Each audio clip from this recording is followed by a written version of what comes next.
Welcome everyone to today's program, which is brought to you by Ambulatory Alliances and Blayne Rush, President of Ambulatory Alliances. I am Robert Kurtz, moderator for the webinar.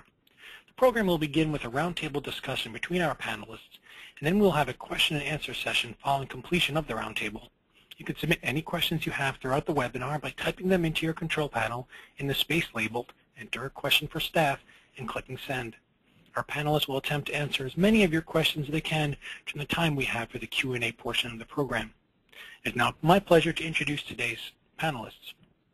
We have Rodger Davis, Managing Partner of Northcreek Mezzanine Fund 1, a $75 million SBIC mezzanine fund located in Cincinnati. Northcreek makes debt and equity investments in lower middle market companies with an EBITDA of $1 to $8 million nationwide. Its targeted profile includes a wide variety of industries, including healthcare, service, specialty manufacturing, and distribution. We also have Faulk, Senior Vice President at S&B Bank of Dallas, a $3 billion bank with a primary focus in healthcare. Kurt has 30 years of national commercial banking experience in the financial services area and previously had a 10-year career with GE Commercial Finance Healthcare Real Estate. We'll now begin the roundtable discussion. I'm going to ask Kurt to define the market for senior debt and ask Rodger to discuss mezzanine debt. Kurt, the floor is yours. Robert, thank you very much, and good afternoon to everyone. Senior debt, from a real estate perspective, would be anything that a bank or finance company would have a first mortgage position on. There are several variations of this debt at this point, and typically it's based on the type of facility or the location of the facility. But the senior debt market at this time is fairly fluid. It has been restricted given the events of the last 3 years, but as we see coming out of this, and banks in general have now begun an appetite in real estate lending again, and our bank is certainly part of that wave that's moving forward now in trying to deploy their capital back out in the market to good quality credits and companies. Excellent, thank you. Rodger, I'm going to have you discuss mezzanine debt, please. Yeah, so mezzanine is the debt that would sit in a second lien position. It can also be in a senior position if the company can't seem to attract any senior financing. As you might expect, it has a higher rate of interest. Typically, all-in yields on mezzanine today are in the mid-teens to 20. The benefits of mezzanine is it's much more flexible in terms of amortization. Typically we receive no amortization, and typically it's a lot cheaper than equity. So the instances where we've applied mezzanine in the ASC market have been companies that have plenty of opportunity for growth, can't or don't want to access another round of equity, and can't get the capital they're looking for. So we sort of fill that gap. Thank you, Rodger. We're going to stick with you as we jump into our discussion here. Have you talk about what you're seeing as the current trends influencing credit markets for ASCs? I think from where we sit, I think Kurt mentioned that the overall bank market is more liquid, and I think I would agree with that. We still see the ASC market, at least the transactions that we've invested in or been involved in looking at, it's still it's not a normal bank market, because in many cases you've got some of the primary objections to lending to an ASC are the minority ownership issues, and the companies may not have critical mass to have a profitable management company. But nonetheless, yes, the banks are more willing and able to lend than they were certainly 2-3 years ago. In terms of the mezzanine market, again, I don't know that it's vastly different than it was a year ago. The mezzanine market as a whole would echo the bank market. It's more liquid. There's more competition. Prices are coming down. Multiples are going up. But as we look at the ASC market, I think we're calmer now than we were 2 years ago. Some of the issues affecting healthcare globally, again, we look at the ASC market as being positive to that trend. So, again, for good management teams, good operators, I think they can get more leverage than they could a couple years ago. Kurt, would you like to add to that? Yeah, I think Rodger hit some of the really good key points in the process. We see the same trends of the pending legislation for the court. It hasn't really impacted, I think, our decision process or a bank's decision process. We know it's out there, and so that's a variable that hopefully resolves itself fairly soon. I think from what Rodger's pointed out again, we look at the same things as in debt financing as he would in mezzanine, is the operator, the physician mix, the type of surgical procedures that are being performed, just some things that, again, in ASCs that historically have been translated over and create a positive operating company and good results for the surgical center itself. Thank you. Move on to the next question. Kurt, I'm going to stick with you to start our discussion on this one. What do you see as what does a typical loan structure look like? For banks and lenders right now, it's still fairly conservative in its structure, depending on where the market is. If you said in a metropolitan area, Dallas or Los Angeles or Pittsburgh, I would say those give a lender the ability, if something does not go correctly, to remarket the facility or the property.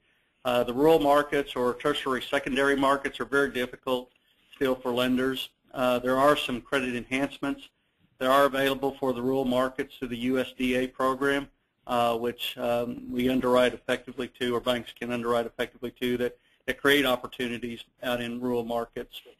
But to answer the specific, you would probably see fixed rates or variable rates, depending on the appetite for the operator, and the terms would range from 5 years as a maturity, 10 years as a maturity, up to 20 years as a maturity. But the one thing that, again, I think we've seen in specialized type property from a real estate perspective is no longer than a 20-year amortization, and very keen on risk into type of market where these facilities are being built or operated. Thank you. Rodger? Yeah, so for us, we typically get a current interest rate of, typically 12 to 14 fixed. And then we have some kind of yield enhancement. Typically with ASCs, it's been in the form of, additional PIK interest. The concept of warrants is very difficult for an ASC owner because they may or may not sell the entire company. They may sell an individual center. So it's very difficult to try to understand and achieve an equity value. So we lend to multi-unit operators. So we'll take a second lien. Well, actually, it's not even a second lien per se in the assets that the senior lender has. We might secure our loan with a member interest only. And we'll take a pledge of the assets of the management company. But again, everything we do is priced on a continuum of risk.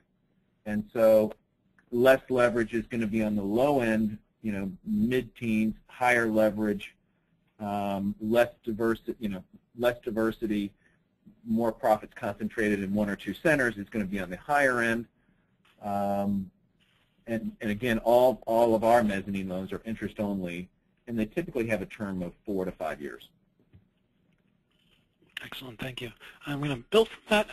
Rodger, I'm going to have you start a discussion on what's a typical application process. Yeah, so typically what we'll do is if we make a contract with a prospective borrower, we'll typically get historical financial information on the entity that owns the centers, and that may or may not be tied up within the management company, but we'll get historical financial statements. We'll then quickly ask for detailed statements on the individual centers. What's the specialty? What's the payer mix? A lot of the details. What's out of network? All of the metrics that the ASC operators use to run their business and understand their business.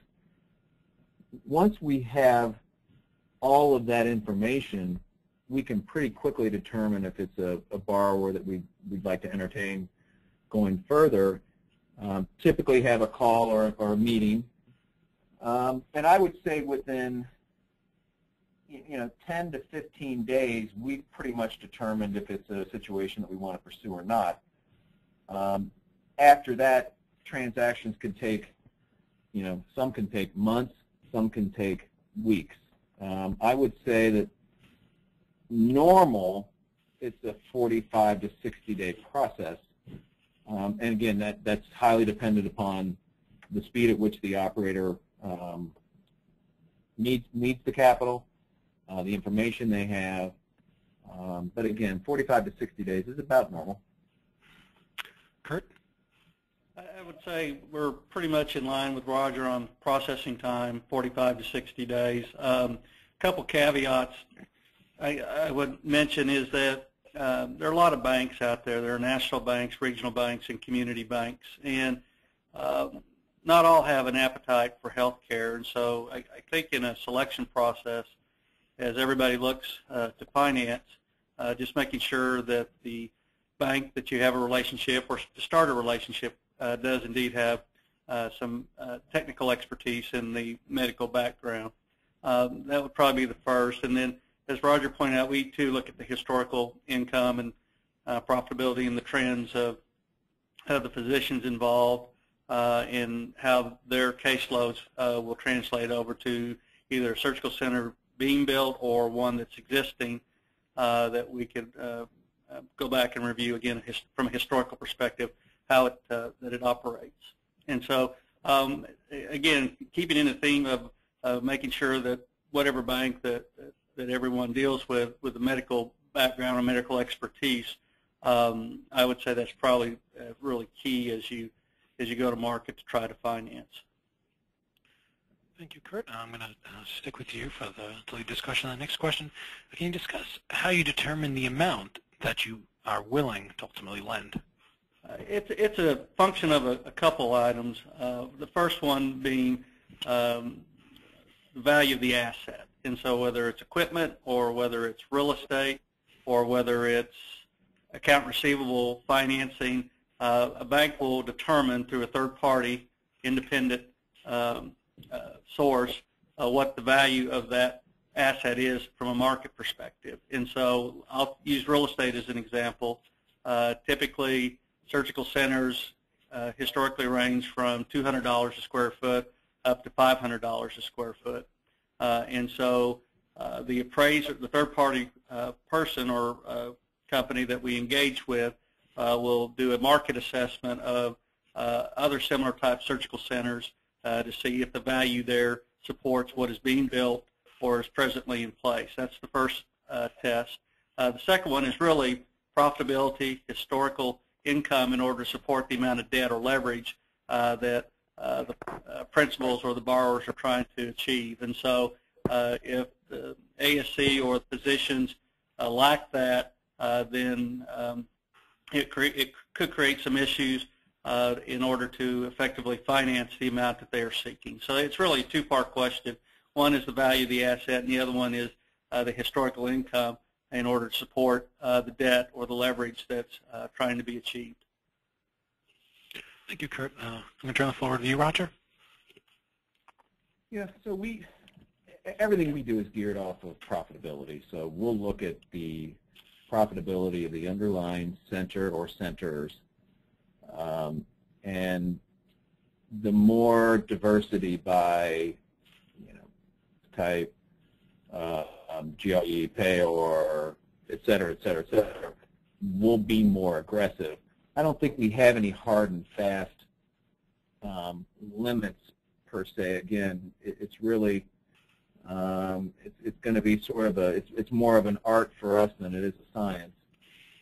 If it's a group of centers that has 1 or 2 money makers and then 7 or 8 trying to reach stabilization, we're going to be much more conservative. If they're highly concentrated in a geography, or they're highly concentrated in a specialty, or they're highly concentrated with a number of docs, again, we look at this more as a creditor than we do as an equity, and so we're looking for that diversity across a number of different metrics. Again, I wish I could give you. We've been interested in a wide variety of what I would call more quantitative measures, and so the range is so large. I'm even hesitant to. I guess I would encourage any of the participants on the call today that if you are looking for capital, I could quickly indicate to you the amount we would be willing to consider. Thank you, Rodger. Just to let the participants know, in the final slide during the Q&A, I'll be providing both Kurt and Rodger's contact information on that slide, so could certainly reach out directly to either of them with questions. But Rodger, I'm going to stick with you to continue our discussion. Can you talk a little about what you require as collateral guarantees?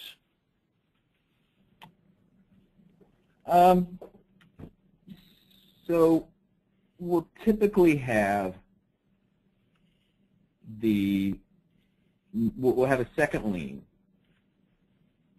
if they have a loan at the management company, or they have a loan at the entity that holds the member interests in the surgical centers. If there's not a loan at the management company or the entity that owns the member interest in the surgical centers, we'll have a first lien on those assets. And so we typically don't have a second mortgage on the facility. Most senior lenders, and Kurt can chime in here, preclude a second lien on the individual facility. In most cases, we're able to get the member interest pledged to us. So that's typically our collateral package. In terms of guarantees, if it's an institutionally backed firm, we won't have personal guarantees. If it's an entrepreneurial, we may. And again, it's case by case. Depends on the size and the scope. But I would say generally, for our business, we don't have personal guarantees. Kurt? Tying into Rodger's comment, yeah, second mortgages behind a surgical center are somewhat problematic for lenders, and there's a litany of reasons I wouldn't go into. There are some banks that do allow that. On the collateral itself, banks, as a rule, if this conversation, we were having these conversations back before the credit market seized up in 2007, 2008. Banks at the time, and probably everybody's experienced it, were somewhat liberal in their collateral positions, whether it had been real estate or equipment or account receivable financing. Unfortunately, when the credit markets seized up and more of a regulatory scrutiny that banks came under, then everything now has gotten a bit more specific to what do you require as collateral and leverage in that collateral. So for real estate, typically the maximum leverage is 85% on the value, or 85% of cost to construct. Equipment, there's still 100% financing for new equipment. Used equipment, it would be a valuation on a third party. Receivables, it's usually 80% of eligible receivables minus Medicare, Medicaid type receivables, because from a bank's perspective, those can't be used as collateral. And then guarantees, again, a different conversation, 2007, 2008. There were limited guarantees. There was non-recourse financing available. There was, again, it was such a competitive market that guarantees, which I understand today are still a hot button, but personal guarantees are required in most traditional bank financing, and regardless of collateral leverage. And so, again, that's more of a regulatory-driven event from where we were in 2007 to 2008 to where we are right now. There is an ability based on cash flows and EBITDA numbers, that those personal guarantees could be decreased over a series of time to where, again, that personal liability is not there. But again, it would that's coming back into the market, and so again, there is availability to burn off certain portions of a personal guarantee. But to be honest with you, I've not seen a non-recourse note or a limited recourse note from a bank's perspective. We have seen pro rata recourse where, again, depending on ownership percentage, you can limit a personal guarantee based on ownership interest, 20%, and then a 20% guarantee, and that's available in the market. Well, terrific. Thank you. Well, I'm going to continue our discussion in part focusing on the current economy. Kurt, what are banks currently willing to lend on? You know, I think it ties into Rodger's and my theme of what is a lending environment that is starting to unthaw, and banks, again, wanting to get their capital out for deployment, especially in good quality credits. And so it's, again, more of a function of leverage and cash flow. And banks will make just about any deal work as long as they have acceptable cash flow coverage to cover all debts and an acceptable collateral position. Rodger? Well, again, for us, so we're making loans so companies can either contribute equity to a purchase price or contribute equity to build a facility. Most of the former. Most of the opportunities we see are acquisition of centers that just haven't been conceived properly, aren't running well. So to make those kinds of loans, we're looking for, you know, kind of the best and brightest operators, you know, people that really, really know their business, people that can report on what's going on at their business, people that have a real strategy, not just sort of a scattered, you know, whatever comes our way. So we've got we're very open for business. We like the sector. We like the fact that it's kind of especially equity contribution loans that, you know, I think a facility is much easier and more straightforward for a bank to lend on. Once you get beyond that, it's much more difficult. So we like that fact. And so as a mezzanine provider, we're very interested in seeing more, certainly multi-unit operators that need capital, can't get it from a bank, and don't want to go raise that round of equity. Those are precisely the kinds of situations we're looking for. So we're open for business. Excellent, thank you. Rodger, again, staying with you to start a discussion on the next topic. What are you seeing as typical deal terms, pricing, and fees? So deal terms, I think I mentioned this earlier, we're typically in the 12 to 14% current. Then there's a yield enhancement, which typically in this segment of the market is PIK interest. We typically get 2 points to close. One thing that we've done that I'm really happy we've done it, we've been willing to give companies sort of an unused committed facility. So for example, I'm just making up numbers. Let's say the borrower thinks they'll need $5 million over the next 5 years. They don't need it all now. We've been willing to accommodate that in the form of a lower advance up front, and then we would lend additional capital as the borrower needs it. And that's particularly useful for ASC operators because, you know, it's hard for them to time the exact needs of their capital. They may have a center they think they're going to acquire today, and it may take another 9 months. So we're willing to be flexible in terms of kind of just-in-time financing. I think those are the big points in terms of deal terms. Kurt? It really depends on the quality of the credit, and I say that cash flows, profitability. But the typical deal terms, depending on the type of asset, could range anywhere from 5 years fixed or floating as a maturity up to 20 years. The dynamic that has happened, and again, as everybody's lived through the last 3 years, is banks have set on their capital, and they have an enormous amount of capital now to deploy and get out into the market. And what that creates is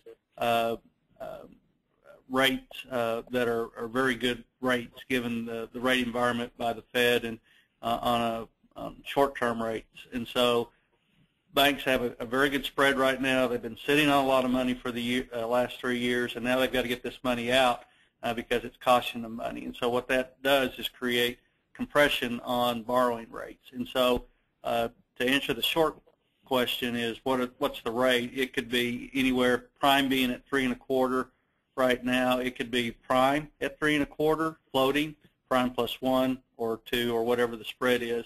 But the typical deals are probably ranging anywhere for debt, senior debt, from 4% floating to 6% floating. And I would say the range would be similar in long-term interest fixed rates, anywhere from 4.5% fixed up to 6% fixed for anywhere from 5 to 20 years. Cost, again, typically, besides interest rates, would be a point up front on the amount of debt being financed. Thank you. Next question, what is a typical term on tenant improvements? Kurt, why don't you lead us off? Tenant improvements, from a bank's perspective, is what's called an airball. It's really tough to secure or collateralize any type of tenant improvements to a facility. And so, again, it has to be a function of cash flows, good profitability, and guarantor support. Because, again, as a bank, we can't go in and strip the walls off of light fixtures or MRI units or imaging units that are attached to it. It just makes it very difficult from a collateral perspective. And so it's really considered from an unsecured loan from a bank's perspective. Therefore, the reliance has to be really on the operator history, profitability, and guarantor support. Thank you, Rodger. Yeah, I don't have anything to really add to that one other than, you know, if the bank doesn't want to finance it, then it would just fall into the basket of capital needs that would sort of be a good use for mezzanine. Okay, excellent. Well, then, Rodger, I'm going to stick with you then for what looks like to be our second to last question for at least for the discussion portion. Rodger, what is eligible to be financed for equipment and working capital? Again, I think this question is probably more suited to Kurt, but again, we don't look necessarily at the asset value. We're looking more at the enterprise value of these centers, and that's a multiple of EBITDA. So again, if the center or centers have adequate EBITDA, adequate value, adequate diversity, et cetera, et cetera, et cetera, we wouldn't have any specific commentary on equipment and working capital. I'm sure Kurt does. Kurt? Thanks, Rodger. Yeah, I would say equipment's pretty standard. For new equipment, GE or Siemens, Stryker, it's 100% financing. For used equipment, again, there'd either be a valuation by a third party. Working capital, again, we could do it a couple ways, just depending on how much in account receivables are available to pledge that they need the working capital, or we could do a permanent working capital piece where we just fund whatever amount and put it on a term note. And so it's available in the market, and again, the pricing would be similar, anywhere from 3 1/4 up to 6%.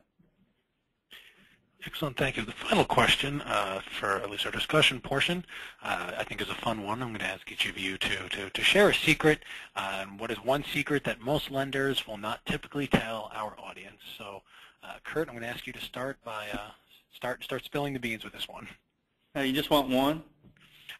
You can do more than one. I'm sure our audience would not object. No, I'm kidding, Rob. I would say the one secret is because banks, and I mentioned earlier, they're sitting on an awful lot of capital. I mean, and it is costing them money, and so they want to get their money deployed out into, again, loans. And so that way they get the returns, they get the income. And so as a borrower, don't be afraid to ask for better rates. Don't be afraid to ask for structures that maybe were in line with 2007, 2008 longer-term amortizations. Again, for good credits and even adequate credits, it's a very competitive market out there from a banking perspective. And so don't ever be afraid to ask your relationship banker or your banker for anything that you feel is reasonable or even unreasonable, because, again, if not them, there will be another bank now that will line up and finance that transaction. Thank you, Kurt. Rodger, it's your turn. Yeah, I almost have the exact same response. Doing what we do, and we're small, so we're a $75 million fund, and so there's just a handful of us, and so everything we do is tailored. And a lot of people like to think that there's sort of boxes that we need to fit, and that's just not the case. And so I'd encourage people just to tell us what you need, what it needs to look like, how it could be priced to make it attractive to you as opposed to either other alternatives, because you might be surprised. You might be surprised, A, how much we'd be willing to lend, B, what the cost of that capital could be. Again, our job is to get the best risk-return investments we can for our investors, but there's a wide variety of what that can look like. So I think it's similar to what Kurt was saying. Tell us what you need and how we can make it attractive to you. Excellent. Well, thank you both of you. It was an excellent roundtable. We're going to get into the Q&A now. As a reminder for our attendees, you can submit questions by typing them into your control panel in the space labeled "Enter a question for staff" and clicking send.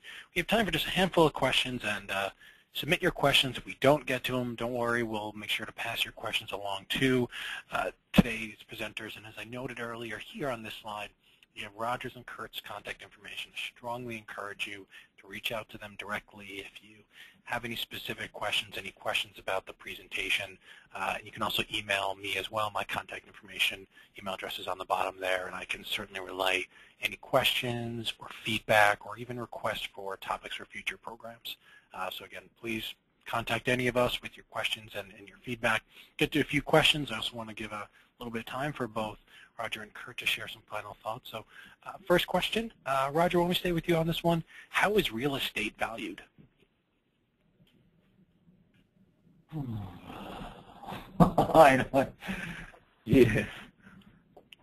don't know. I mean, I look at the value of the business, so I'm not necessarily looking at the value of the real estate, because again, we're lending beyond hard collateral value typically. So I'm looking at enterprise value. If I'm looking at the value of the real estate, it's probably not a very good candidate for mezzanine, because either the center's not doing well or it's not profitable. I'm sure, again, I don't want to flip all these questions back to Kurt, but I think that's another question that might be a little more pertinent to how he might do it, because he might do a construction loan or he might be the first mortgage. Kurt? Thanks, Rodger. Yeah, again, it's a function. It's a twofold function. One is valuation or cost to construct, and that's driven based on what the overall market's doing. And the surgical centers are very specialized in nature, so we're not expecting to find two surgical centers the same in Pittsburgh or Philadelphia. These third-party valuations will take surgical centers of similar types across the country and give us what would be an acceptable value, and then we would loan 80% or 85% on that. And then the other function is cash flow, just making sure the borrowers have the ability to support the amount of debt that they're trying to achieve. Thank you. Okay, Rodger, I'm going to go with you for the next one. Hopefully it's a little more applicable to you. Can you discuss typical timing from start to funding? And on average, and again, there is every transaction is very unique, but I would say 60 days. And again, that's from the first contact. I've certainly had transactions go quicker than that. I've had transactions take a year and a half. So, you know, if there's I guess I would leave the people on the line with this. We can move quickly. You know, it depends on the borrower, prospective borrower's ability to provide us with information. But if there's a capital need that comes up that has a short time frame on it, you know, we've closed transactions in 30 days, where we've had a really attractive opportunity with a well-organized, smart management group. Because we're small, we can move quick. If you're going faster than 30 days, you're probably going to miss something. You're going to just, you know, you're moving too quick. But in that 30 to 60-day range is probably sort of where most of the deals fall if they've got a normal pace to them. Kurt? Ours, again, fixed asset financing is a little more, I guess the word I would be looking for is it's got so many variables in it, valuations, cash flow assessment, but the short answer would be approval could be fairly short. Banks should be able to turn some type of pre-approval on the concept within a 10 to 15 business day cycle for approval subject to valuation of assets. It's probably in line with Rodger's 35 to 60 days. And then actual funding, again, if it's a construction loan, it'll be over a specific period of time, 12 to 18 months. If it's an immediate need for equipment or some account receivable financing, again, it can be done within that 60-day window. Excellent. Got time for one last question. Then, as I noted earlier, I'm going to have Rodger and Kurt share some brief final thoughts. But again, I want to reiterate, encourage you to reach out to Rodger and Kurt directly, or certainly email me as well. For those of you who submitted questions we did not have an opportunity to get to, don't worry, we're going to pass them along to today's panelists. Final question for the Q&A. I'll direct this to Kurt. Kurt, can there be a burn-off provision for personal recourse? There can. Again, I think banks want to get their money out on the street, and they will be flexible in the structure, something we haven't seen in 3 years. And so the other side of that is just have to make sure that the credit, the cash flows, profitability, the leverage supports that burn-off provision. I haven't seen any non-recourse without some type of guarantee, but the burn-off provision is actually available in the market. Thank you. Rodger, do you have anything to add? You know, in the rare instance where we would have a personal guarantee, absolutely, we would be very receptive to a burn-off. Thank you. Rodger, I'm going to stick with you. I'm going to ask you to share some final thoughts, and I'm going to have Kurt share some final thoughts, and then we will conclude today's program. So, Rodger, some final thoughts from you. Yeah. You know, we like the space. We like it for a couple of reasons. We like the overall sort of macro positioning of ASCs. Yeah, they can be overbuilt, they can be poorly conceived, they can be a disaster if they're not properly constructed, you know, the syndicate put together. But we also like it because there's a tremendous need for capital beyond what the bank is willing to do, and what, you know, and what they should try to fill with equity. So mezzanine, you know, when I think of what the best use of mezzanine capital, it's almost ideally suited for the ASC market because, again, you can get first mortgage financing from Kurt, but if you need those equity dollars, or you need capital to put into a facility that maybe doesn't have, you know, a hard collateral component to it, it's very, very difficult to get that, and that's where a mezzanine provider can step in and with returns in the teens, maybe even 20, 22, the returns to the ASC operators on a properly conceived acquisition can be 4 or 5x. So it's a fairly inexpensive price for the capital in addition to what they can earn on it. So that's really all I got. Thank you very much, Rodger. Kurtz, some final thoughts from you? I think I would tie, again, it's a common theme for traditional debt financing is there's a lot of capital out there. It's a good opportunity to create value for your practices or for anything that you would like to finance going forward. Banks are susceptible right now to trying to create business in order to get returns on their money. And I think, again, it should create, going forward, hopefully with the economy improving, opportunity to finance long-term at very low interest rates, which should, again, create value for the healthcare space.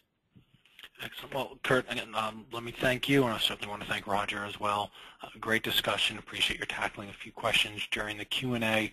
I really appreciate the time and insight. I'm sure that the attendees did as well.